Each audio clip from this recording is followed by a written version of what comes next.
I must say it is somewhat disappointing to see so many of you here again, particularly after we spent so long discussing this issue last time, with so many questions. Anyway, as you know, my name is Miss Noir, and for today's re-education, I'll be taking you through the subject of sex and gender, a subject which it seems you're struggling to grasp the meaning of. Now, who here can tell me what is the difference between sex and gender? No hands? Come along now, this isn't that difficult. Most disappointing. Well, let me put it to you this way. Sex first.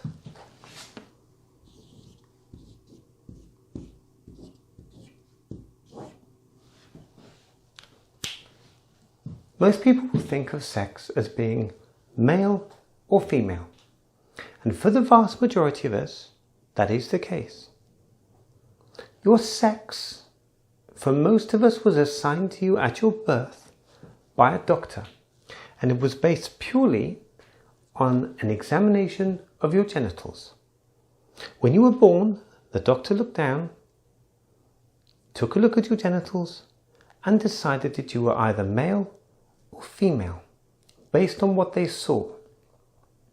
This was then recorded on your birth certificate, and in accordance with cultural practices, your parents, your guardians, whoever raised you may have chosen to ascribe certain clothing, certain ambitions on you based on an understanding of a doctor's prescribed sex. Now, for most people, your sex will either be ascribed as male or female at birth, which we associate with these symbols. However, the doctors, with this rudimentary physical examination, are unable to identify people who are considered to be intersexed, or people whose genetic makeup at a level below that of the physical is somewhat different to what we would consider to be the typical male and female.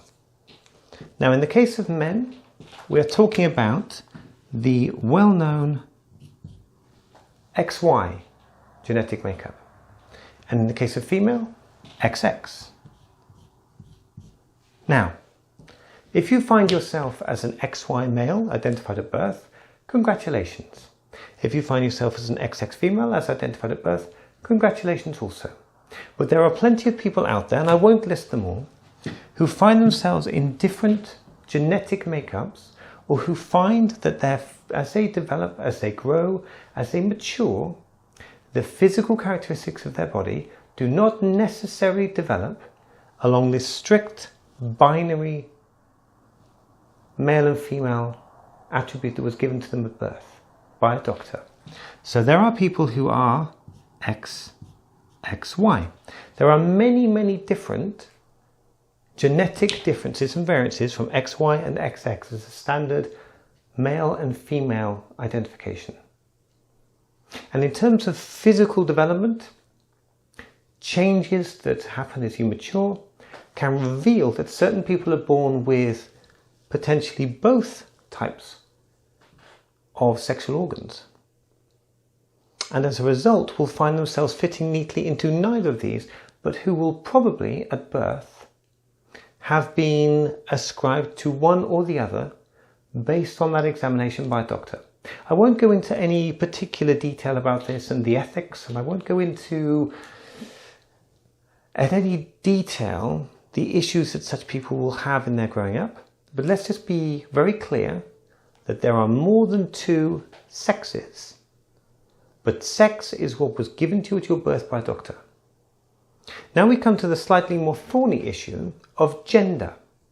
Gender and sex are not the same.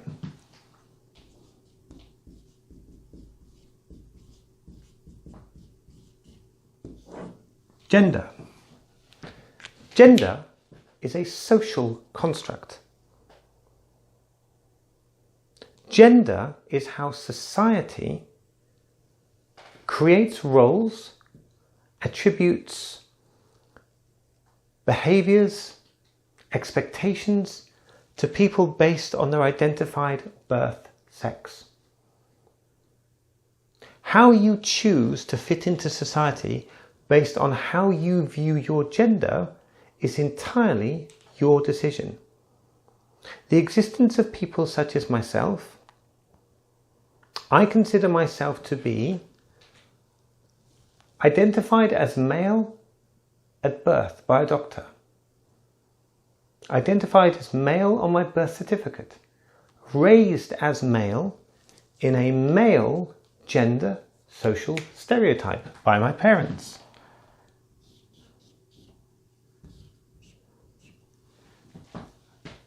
I was raised in trousers, shorts. I was raised in clunky shoes, no heels. I never got my ears pierced. I did the things that society decides are the right things to do in the society I grew up in as a male.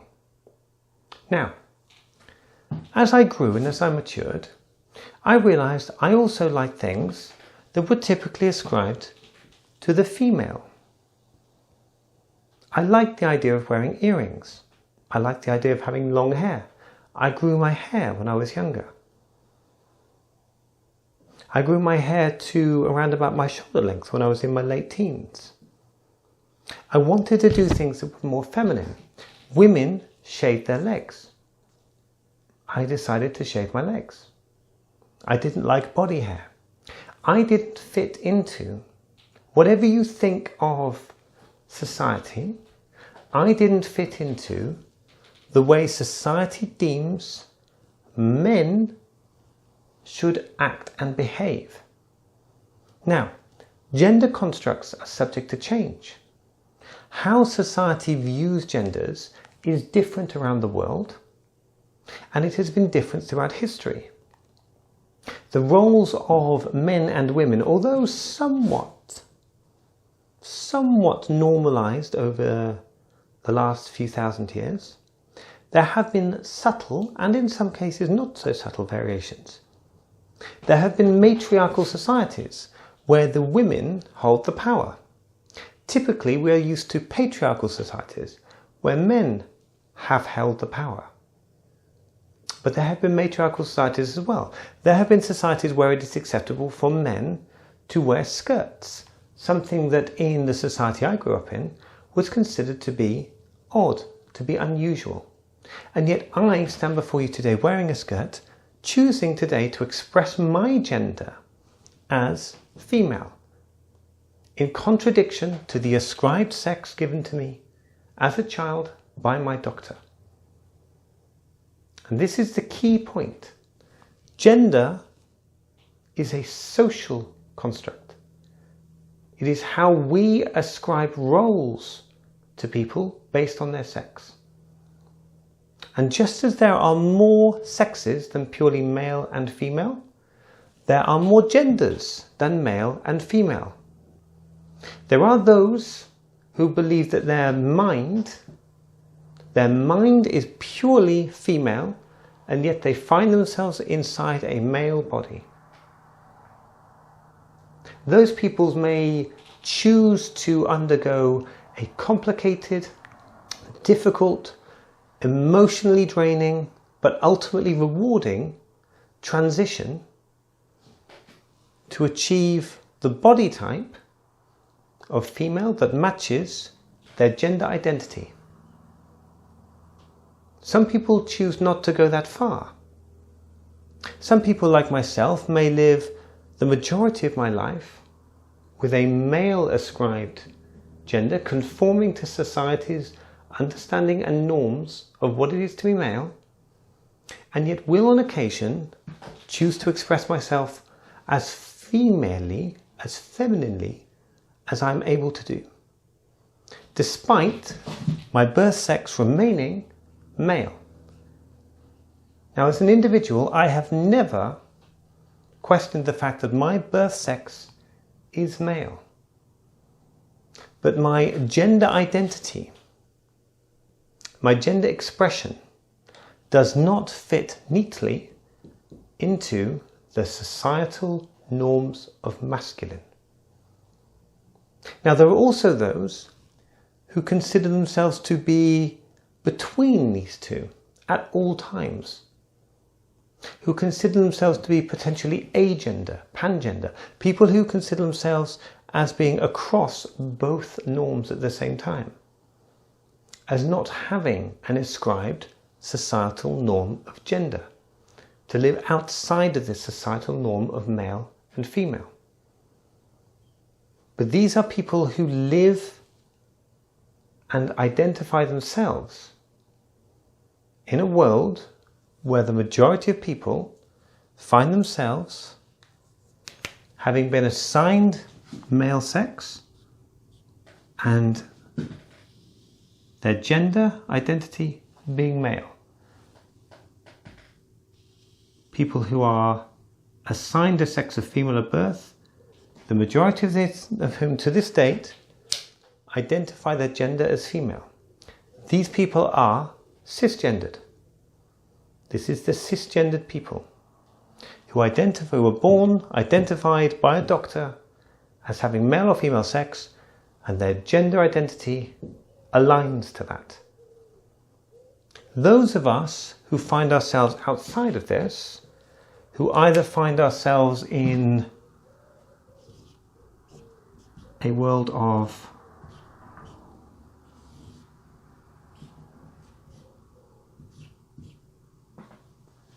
some of us find ourselves in a world of being male at birth, but identifying as female. Female at birth, identifying as male. Or quite possibly being either male or female at birth, but identifying as both male and female, either at different times or at the same time. Now, this is an incredibly simplistic, for your needs, an incredibly simplistic definition of the difference between sex and gender.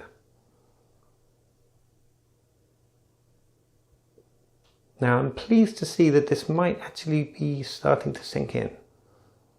But for anyone out there who believes that there are only two sexes, there are only two genders,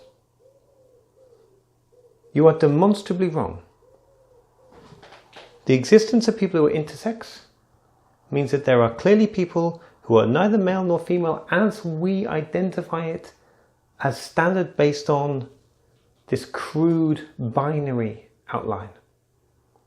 And my existence demonstrates that there are those people who, while being assigned a sex at birth, do not identify at all times with that same sex under their gender construct. Therefore, anyone who thinks that there are only two sexes or only two genders is demonstrably wrong. We exist, we're here, I am part of a small niche within that community, the cross-dressing niche. I would describe myself into this category: someone who at different times expresses their gender as male and at different times expresses their gender as female. Nothing more complicated than that. Now, let us not forget that none of this has anything whatsoever to do with sexuality and attraction. How you were identified at birth as your sex, the gender role that you place yourself in, either permanently or temporarily, these have nothing whatsoever to do with sexuality and attraction. There is no link, definitive link, that you can draw between a person's gender expression and their sexuality. Similarly, as there is no link that you can draw between a person's assigned sex at birth and their sexuality.